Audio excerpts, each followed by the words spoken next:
hole, essentially, for 2 or 3 hours at a time is not good, man.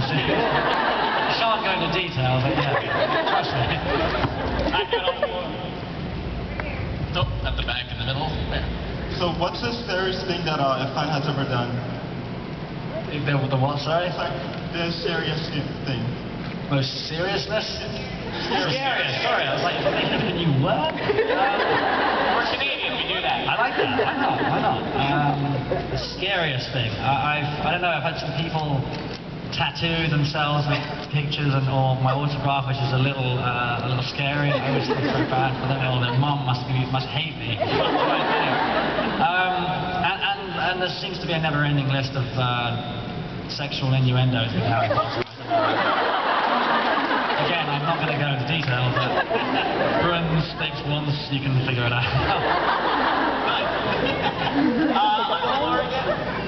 Hey. Hi, lovely.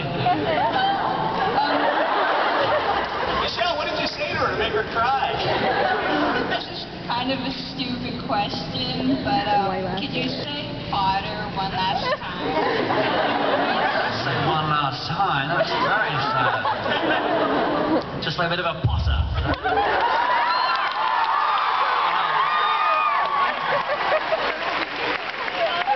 It's cool. I shan't get bored of that anytime soon. Well, let's talk the future really quickly. You're in a new supernatural style film called Apparition, if I'm not mistaken. What can you tell us about that? Yeah, that's right. It's kind of a horror meets thriller. Also, yeah, with supernatural kind of revolving around this idea of a scientist who's kind of very interested in the supernatural, and this idea of connecting science with the supernatural. And yeah, I shan't reveal all, but it kind of goes horribly wrong. Well, that would make a good horror film. Are you a villain again, or are we going to see you as a good guy? I'm a good guy, kind of.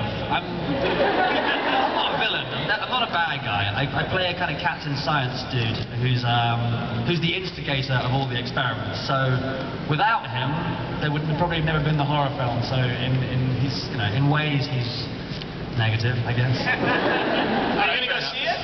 Yeah. Back to the floor. Hello. Hey. I just have one thing, because I'm a big Potter fan, obviously, and just one question. What would be probably the most memorable moment for you in the whole Potter thing? Yeah. It really is. It's a question that I'm afraid, even with the years of thinking about it, I'm yet to come up with a good answer to. It's a bit like saying what's your favourite memory of your childhood, I guess. It's kind of hard to pick one. My answer is unfailingly always the people. The people that I've been lucky enough to work with.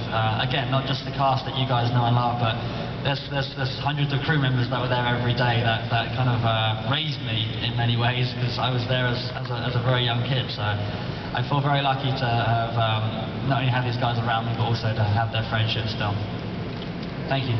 You grow up on the film. Yeah. You start off as kids. You come into your own. Sure. And I mean, you're kids on the first films, but you got millions and millions of dollars riding on your shoulders with these films. So were the sets a fun place to be?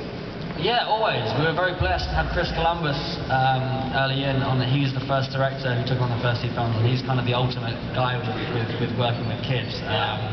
Yeah, we had Peter Mack doing the second unit, and it was always a fun set. They disguised it very well. The idea that it was a $1 million film never was apparent. It was always just us kind of having a laugh. So yeah, I was very grateful for that. Who played the most jokes on set out of all of you? Who was the biggest prankster?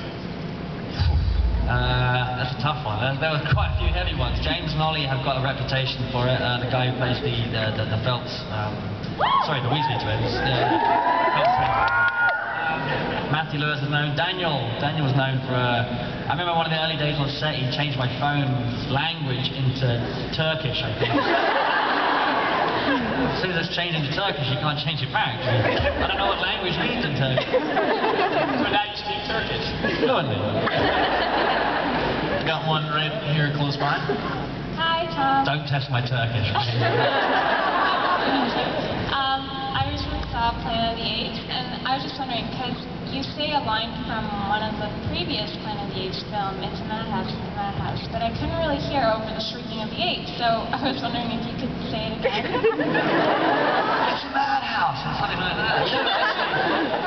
that we didn't do. I never did that line. That's something that I did in post-production in what we call ADR, which is additional dubbed recording.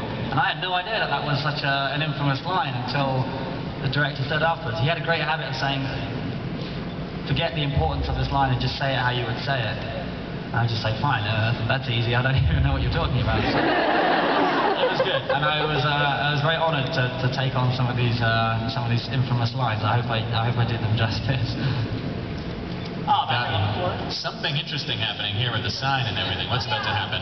Thanks for the sign, girls. That's very sweet. It says "We Heart Tom Felton" for those who can't see. We have matching shirts too. No, I'm not in the shirts, people. It's great. I think Rupert Green has started a trend off with "I Love Tom Felton." Well, I shan't complain. Brilliant. Okay, so our question was, We were just wondering if you had a favorite scene or moment to film from the entire Harry Potter franchise. what was your favorite scene? Yeah, again, it's very, very tricky. I mean, we had some great moments on the last film, especially with the amount of fantastic actors we all had in one scene. Doing the final sort of showdown between good and evil at Hogwarts for the very last film with, you know, Voldemort sort of leading the Dark Army and Bonnie and so forth, all the other good guys on the other side. So that was really memorable for sure. I had great fun with Daniel in the 6th film when we blew up the bathroom together. But without ruining the magic too much, a lot of the time when we did spells, nothing happened. They do it later, so it's quite disheartening when you do a spell and nothing happens. So it was nice, they actually rigged this bathroom up, so every time you did a spell, they blew up a toilet or a sink smashed up. So it was really satisfying. It actually felt like the wand was really, really powerful, so it was cool.